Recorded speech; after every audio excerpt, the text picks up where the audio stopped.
Is anyone out there? Well, if you are, it's time to make a purchase because the holidays are upon us and everyone knows that our collections make the best unique gift at great pricing. For you horror fans, check out the all-new Horror 500 Gigabyte collection and also the new 2 Terabyte Sci-Fi and Horror collection. You ask, where do I go to get these fantastic collections?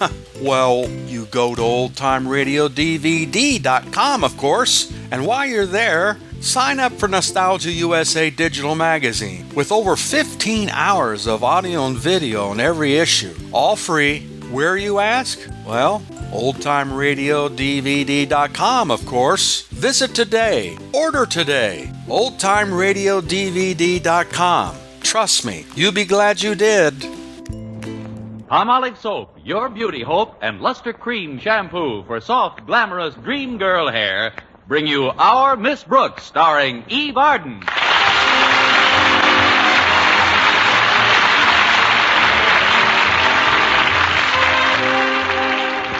Like many of her colleagues in the teaching profession, our Miss Brooks, Madison High School's English teacher, watched the year 1948 come to an end with mixed emotions. As she puts it, although the year didn't start off brilliantly or develop too sensationally, it certainly wound up in a blaze of nothing. Of course, I did enjoy my 2 weeks vacation. In fact, I spent most of the money I was going to borrow in the next 3 months. The afternoon of New Year's Eve, Friday, December 31st, for those that still can't remember, I was chatting with my landlady, Mrs. Davis. Well, Connie, I guess you've got big plans for this evening. Frankly, I haven't got any plans at all, Mrs. Davis. Of course, I do have a date with the bashful biologist. Mr. Boynton, what are you going to do, Connie? Probably the same thing we did last year. Pool our money and go to Hip Sings for dinner. Fine way to spend New Year's Eve. 2 Americans go to a Chinese restaurant, Dutch. What are you going to do, Mrs. Davis? Oh, I'm going to visit my sister Angela.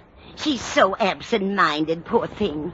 She'll probably be surprised to see me, although it was only last week that she invited me over. What time do you think you'll be leaving, Mrs. Davis? Leaving? For where? For your sisters. For my sister's what? For your sister's house. Oh, I'm glad you reminded me, Connie. I've been making up my New Year's resolutions, and that's the first thing on the list. I've resolved to correct Angela's absent-mindedness. Angela's absent-mindedness. What else is on the list? What list? Maybe I'd better talk to Minerva the cat for a while. We were talking about New Year's resolutions, Mrs. Davis. Oh, yes, I'm sorry I wasn't paying attention, Connie. Tell me the rest of your resolutions. Well, first of all, I was resolved not to... What resolution?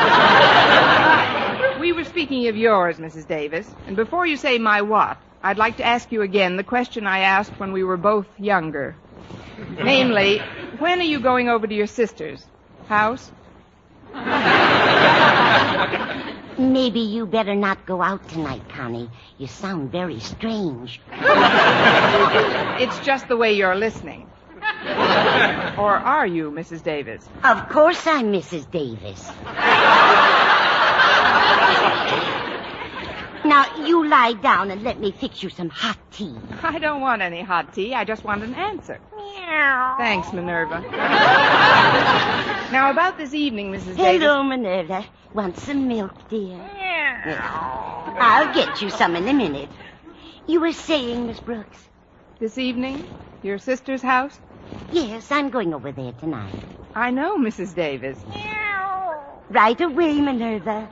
What time, Mrs. Davis? It's, 3:45 now, but I'm always fast. Get away from those curtains, Minerva. I'll fetch your saucer right away. Keep an eye on her, will you, Angela? I'll be glad to, Connie. Come on, just hop into my lap, Mrs. Davis. Meow. There's a good dog. This is getting contagious. Oh, coming. Excuse me, Minerva. Why, it's Monsieur Monet. Come in. Merci, mademoiselle. Thank you. It's nice you remember me. Remember you? Why, Monsieur Monet, you're Madison High's favorite French teacher. For that, Miss Brooks, permit me to kiss your hand.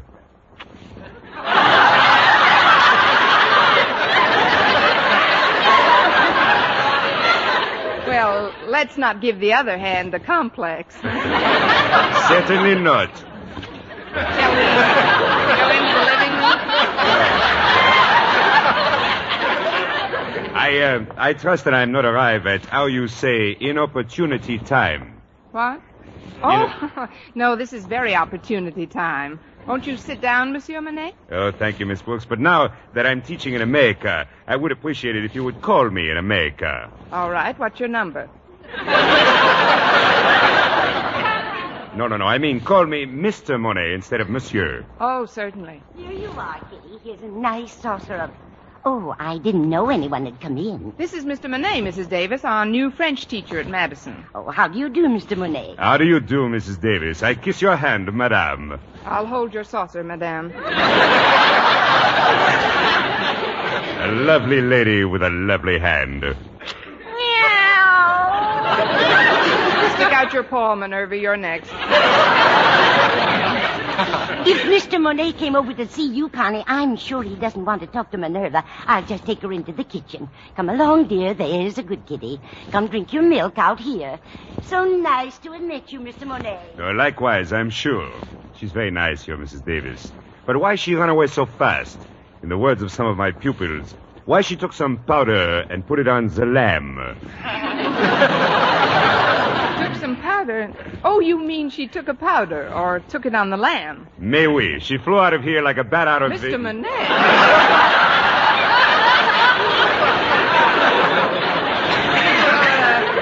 You're learning faster than you're teaching. Now, Mrs. Davis was just being tactful. I guess she thought you wanted to be alone with me. Alone with you?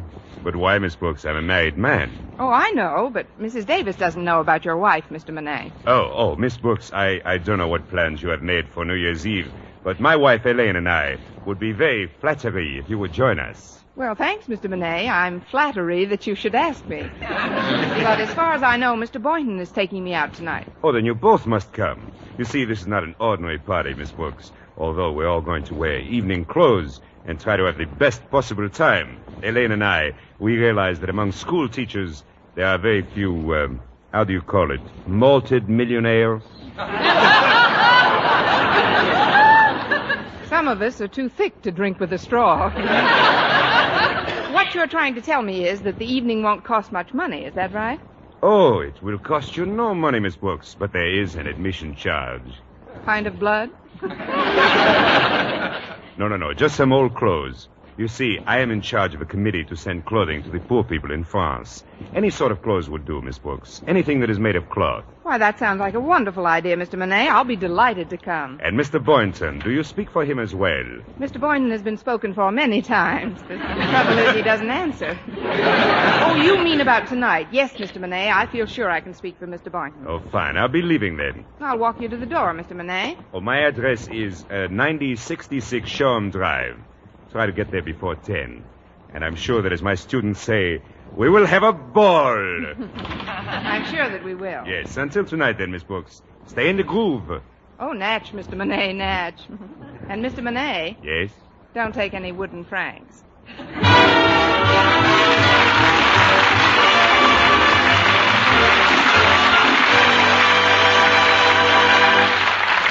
Our Miss Brooks, starring Eve Arden, will return in just a moment. But first, here is Vern Smith. Ladies, regardless of age, skin type, or previous beauty care, doctors prove you too may win a lovelier complexion with Palmolive soap. But to win this lovelier complexion, the kind men admire and women envy, you must stop improper cleansing. Instead, use Palmolive soap the way doctors advised. Remember, 36 doctors, leading skin specialists, advised 1,285 women, many with complexion problems, to use Palmolive this way. Some have dry skin, some oily, some coarse-looking. Using Palmolive soap alone, 2 out of 3 won lovelier complexions. Now, here's what the doctors advised. Wash your face with Palmolive soap. Massaging for 1 minute with Palmolive's soft lather. This cleansing massage brings your skin Palmolive's full beautifying effect. Rinse. Do this 3 times a day for 14 days. It's that simple. But doctors have proved this way, using nothing but Palmolive, really works. So forget other beauty care. Use Palmolive soap alone for a lovelier complexion.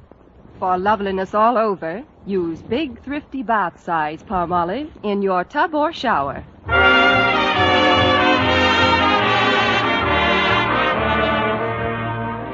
After Mr. Monet left, I tried to get Mr. Boynton on the phone to tell him about the invitation. But ours is a party line, a 4-party line to be exact, and every time I picked up the receiver, it was in use. Always careful not to lose my temper, I sat by the phone and drummed lightly on the top of the table until my 5 fingernails were impaled in the mahogany. Then I tried it once more. As sure as my name is Lucy Schofield, that's the only way to treat men, Emma. Believe me, if I had to do it all over again, Emma, excuse me a minute, dear. I think I smell my roast burning in the kitchen. Now, that's a coincidence, Lucy. I smell my drapes burning in the living room. Hang up now. I'll call you back. So much for Emma and Lucy. I'll try it again. Oh, it worked. At least I can dial now. I hope Lucy doesn't think Emma was kidding her. Happy New Year, Daisy. Is Fred there? This isn't Daisy, and Fred isn't here. Will you please get off the line? What do you mean get off the line? Just what I said. Get off this line. Oh, Mrs. Telephone Company, huh? Look, this happens to be a party line, and I happen to be the party using it at the moment. Oh, well, that's different. If you want me to come to a party, I'll be glad to talk to you. My name is Frank Pollock. What's yours? It doesn't matter. I only... Say, Frank. Frank, are you still there?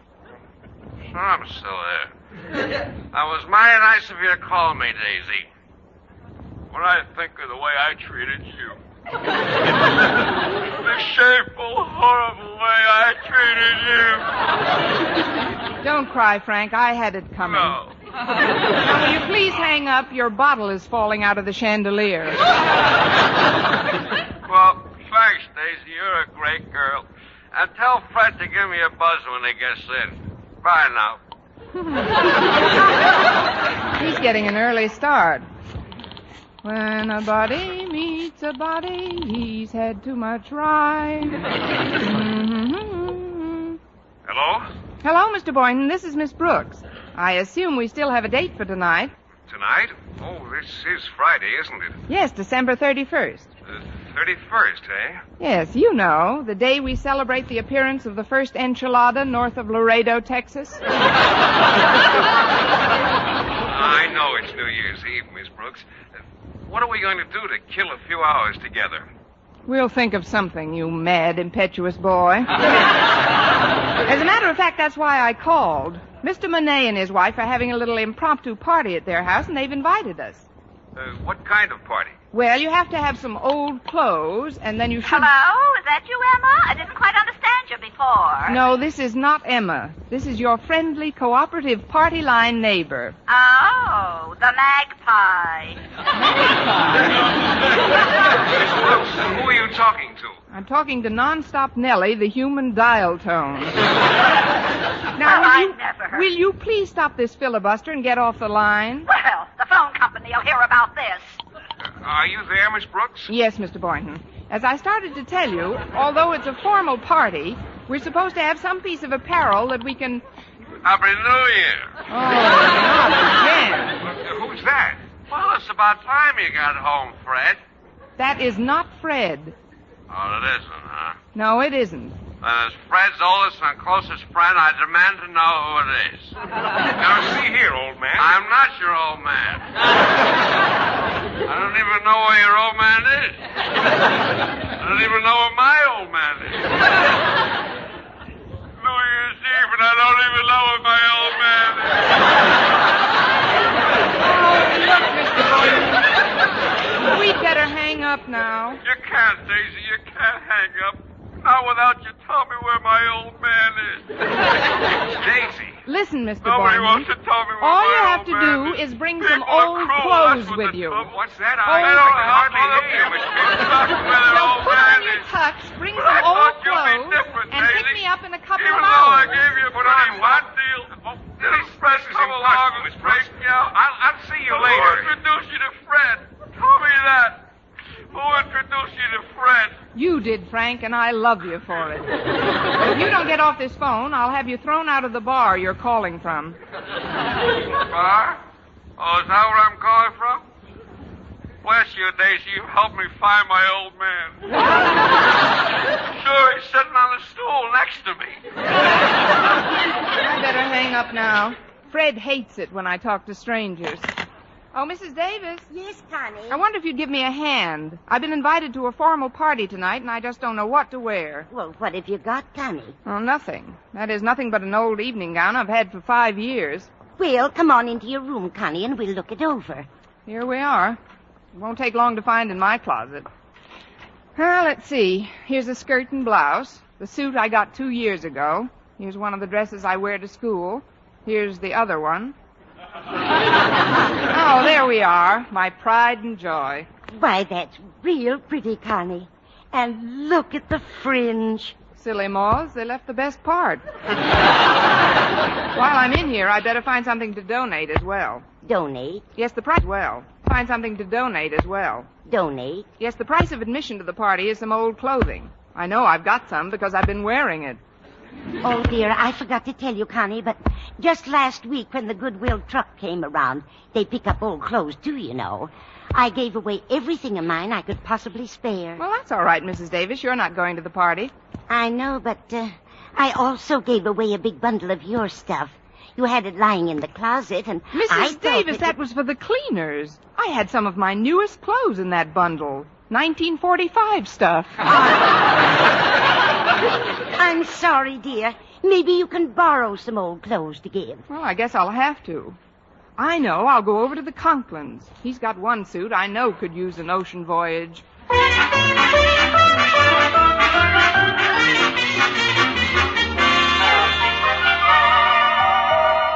Coming. Why, it's Miss Brooks. Come on in. Thanks, Harriet. Are your folks at home? Mother's out shopping, but Daddy's upstairs taking a nap. Come on into the living room, won't you? Walter Denton and I were just playing Pass It. Look who's here, Walter. Well, if it isn't my favorite English teacher. Sit down, Miss Brooks. Harriet and I were just playing Pass It. So she told me. What's Pass It? Well, it's a game we read about. Lots of high school kids play it. All you do is take a piece of Kleenex and hold it to your nose by sniffing. And then with both hands behind your back, you pass it down a long line of kids by sniffing it away from your neighbor. Oh. Sounds fascinating. But where's the long line of kids? Oh, it's just as much fun with the two of us. More. Yeah, saves wear and tear on the Kleenex, too. Harriet and I go steady. That's why I'm here. But what brings you to the dread sanctum sanctorum of your school principal during a holiday? Please, Walter. You make Daddy sound like an ogre. Yes, Walter. Just because Mr. Conklin is my superior at school is no reason for me to live in dread of him. Harriet! What is it, Daddy? Try to be a little more quiet, can't you? I've got to get some sleep. Sorry, Daddy. We'll be more careful. I don't think now is a good time to tell him you're here, Miss Brooks. You see, he's going to a big party tonight and wants to get some rest. Well, then maybe you kids can help me out. I've just got to get some old clothes somewhere right away. Why, Miss Brooks? The ones you've got on look fine. Thanks, Walter, I think. But I'm talking about clothes I can donate. Golly, Miss Brooks. Mother just gave away every stitch we could possibly spare to the Salvation Army. Wait a minute. Daddy's new tuxedo is being delivered today. And he's got an old suit of evening clothes that I'm sure Mother would love to see given away. Say no more, Harriet. Do you think you can get it without waking your father? Well, sure. It's right here in the hall closet. Here it is, Miss Brooks. This is the suit Daddy wore when he first became a principal. Let me look at that. I'll bet he was a sensation in these tales. Why? There are 3 of them. Let's see. Oh, that's just where one of them is torn. You could patch that up in a jiffy. Thanks very much, Harriet. It's cloth anyway. Well, I'll be getting along home now. Mr. Boynton's picking me up soon, and I've got to see if my evening gown still fits me. I've had it for over 5 years. Oh, I think that's nice, Miss Brooks. What's nice, Walter? How you and your evening gown have grown old together. Oh, not that you're falling apart at the seams or anything. I mean, well, to me, you're still all wool and a yard wide. You have just failed in English for 1949. Would you care to try for 50?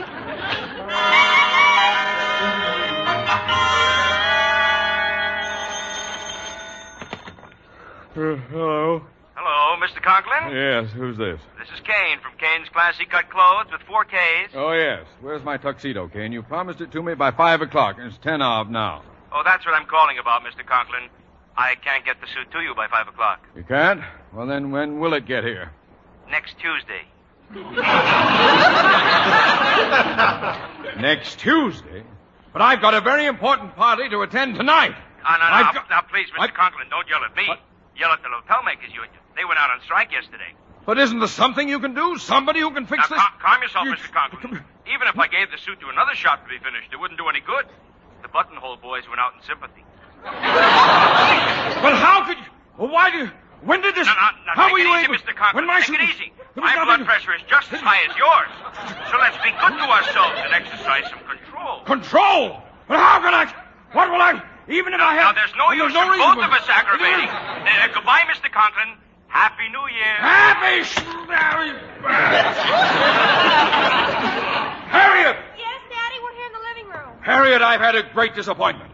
My tuxedo... Oh, hello, Denton. Hi, Mr. Conklin. We're playing Pass It. Want to sniff this Kleenex off my nose onto your nose? I can think of nothing more loathsome to do. Harriet, you know where your mother put my old suit of evening clothes? Your old suit, Daddy? Yes. I've got to wear it tonight. Oh, but that old evening suit isn't any good, Mr. Conklin. It would make you look like a head waiter in a cabaret. A head waiter in a... That happens to be one of the finest dress Please, suits. Daddy. I gave it to Miss Brooks just a little while ago. She and Mr. Boynton are going to a party where you have to bring some old clothes to get in. What? That does it! Not only do my teachers openly flaunt my wishes about fraternizing, but they take my evening clothes along with them. Children, do you know what I'm going to do? No, we don't. But I know one thing. If I was Miss Brooks, I'd hop in bed and pull the covers up over my head.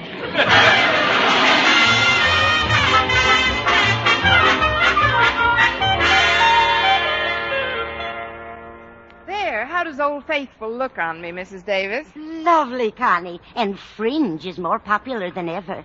It's amazing what a tuck here and a stitch there will do. About what time did Mr. Boynton say he'd be over? About this time, Mrs. Davis. I'll get it. Good evening, Mr. Boynton. Won't you come in? Oh, thanks, Miss Brooks. Say, that's an interesting overcoat you have on. Raccoon, isn't it? Yes. It's a relic of my college days. Do you mind if I hang it up here? It's pretty warm. Go right ahead, Mr. Boynton. Then come on into the living room. All right. Oh, there, that's better. Well, Miss Brooks, you certainly look lovely tonight. Thanks, Mr. Boynton. You look... Mr. Boynton, I told you we were invited to a New Year's Eve party, didn't I? Well, yes, you did. Do you always go to a formal party in white flannels with a blazer and a beanie?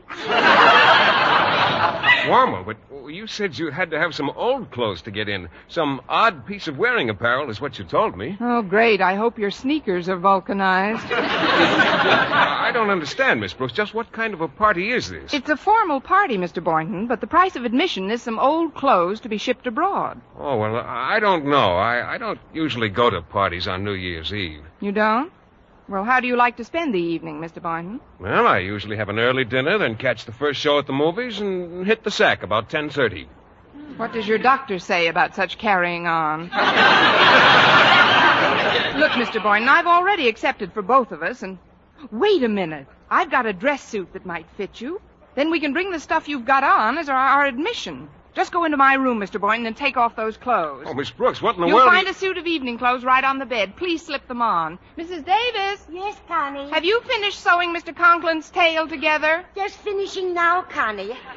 Here it is, as good as new. It would make any head waiter proud. Oh, hello, Mr. Boynton.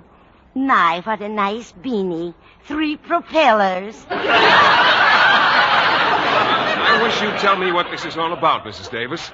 Well, you're going to an ideal source for information. Just take this suit and put it on, Mr. Boynton, please. Well, all right, Miss Brooks, but this is all highly irregular. Now, Mrs. Davis, let's go into your room. I want you to fix my hair in the back. I'm wearing it up, you know, and it's not quite high enough. My goodness, Connie, how high do you want it? High enough so that I'll have to stand on a chair to pull it down.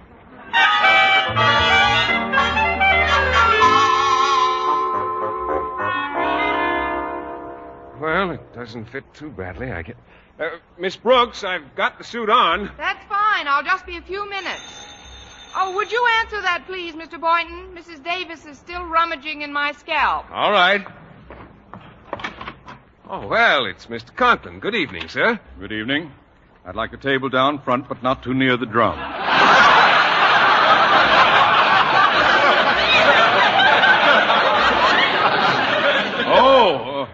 Oh, it's you, Boynton. Yes, sir. Won't you come in? No, I won't come in. Boynton, how did you... When did you... Who gave you... If it What are you wasn't New doing? Year's Eve, I'd swear that Mr. Conklin had come by. Oh, it is you, Mr. Conklin. Miss Brooks, I demand the return of my evening clothes at once. Your evening clothes? I cannot tell a lie, Mr. Boynton. Take it off. Take it off? Take it off! Well, don't just stand there, Mr. Conklin. Applaud a little.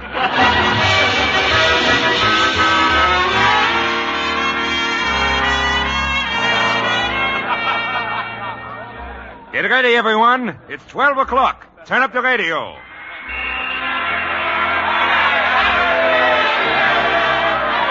Well, Miss Brooks, nice party, no? Oh, very nice, Mr. Monet. Ah, but it's midnight now. The band is playing Auld Lang Syne, and everyone should be kissing someone. Where's your Mr. Boynton? Oh, haven't you heard, Mr. Monet? He hit the sack at 10:30.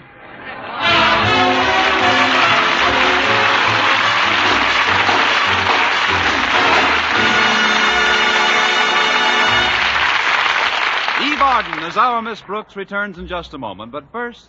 Dream girl, beautiful luster cream girl. Tonight, show him how much lovelier your hair can look after a Luster Cream shampoo. Only Luster Cream brings you Kay Daumit's magic formula blend of secret ingredients plus gentle lanolin. Gives loveliness lather even in hardest water. Glamorizes your hair as you wash it. Luster Cream, not a soap, not a liquid, but a dainty cream shampoo. Leaves hair fragrantly clean, free of loose dandruff, glistening with sheen, soft, manageable. Gives new beauty to all hairdos or permanents. 4-ounce jar, $1. Smaller sizes, either tubes or jars. Tonight, try Luster Cream shampoo and be a Dream girl, beautiful luster cream girl. You owe your crowning glory to a luster cream shampoo. And now, once again, here is our Miss Brooks. Well, Mr. Boynton didn't show me such an exciting New Year's Eve, but we had another date the next day, today. After spending the afternoon at the zoo, we came back to my house. Do you mind if I turn on the radio, Mr. Boynton? Oh, not at all, Miss Brooks, but I'm afraid I can't stay to listen to it. Why not? Well, actually, I didn't get into bed on New Year's Eve until 10 minutes of 11. I've got to catch up on my sleep. And so, as Philip Boynton faded slowly into the west, I bade him farewell in true Zulu fashion by saying Tunga Lunga Bimba Lakta, which means, how can you leave now? Jack Benny has switched over to CBS.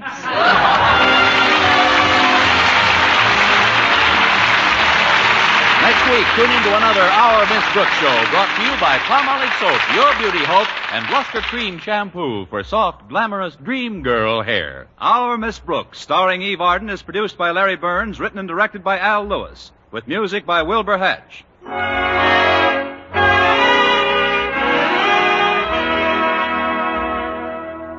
Men, do you shave with a lather or brushless shave cream? Palmolive shaving cream comes both ways, and whichever way you prefer to shave, you'll find that using either Palmolive brushless or Palmolive lather shaving cream can bring you more comfortable, actually smoother shaves. Here's the proof. 2,548 men tried the new Palmolive way to shave described on the tube. And no matter how they had shaved before, 3 out of every 4 got more comfortable, actually smoother shaves. Get Palmolive Brushless or Palmolive Lather Shaving Cream today.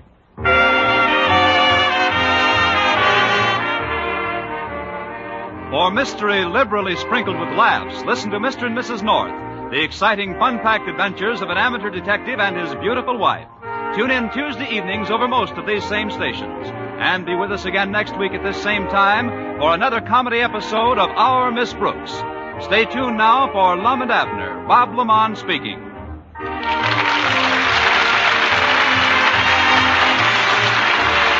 This is CBS, the Columbia Broadcasting System.